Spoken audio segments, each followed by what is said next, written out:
So, how did the practice go? I threw a couple of curveballs at you in the challenge practice, and hopefully you had to do some head scratching and perhaps even some digging to come up with that query. But more on that in a minute. First, let's take a look at the straightforward practice. I asked you to write a query that would return the total or the sum of the sales last year and give it an alias, and then the sum of sales year to date and an alias, and the average of sales year to date with an alias from sales.vsalesperson. Now, that should have been fairly easy for you. We practically did it together in the video. Here's what my code looks like, and I added in those aliases, but other than that, it's just adding a bit more than what we did in the video. The challenge, however, was a bit harder. Here, you had to do something I hadn't taught you yet, namely, how to make a where clause with two predicates. Like that. Honestly, if you got that done, you should be pretty proud of yourself. That took some figuring out. This is how I did it.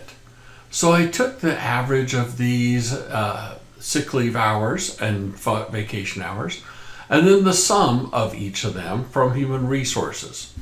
So far, so good. That was not much different than the aggregate function that we looked at in the straightforward challenge. But I asked you to do it where people were salaried and male. That forces us to use two predicates. Either one by itself would have caused you to think twice. But now, how do you join those two predicates? Well, you do it with an and clause. So like this, where salaried flag equals 1 and gender equals M. And M is in quotes because it was a string. And every record has to pass both predicates in order for it to be evaluated. So, try experimenting with that a little bit. Get rid of the aggregates and just list the two columns and see what happens. Compare that to using or instead of and. Go wild. Let me know what you come up with. All right, good work. Don't forget to like and subscribe, and we'll see you in the next video where I'll be teaching you how to do group by clauses. Until then, as always, be good and write good code.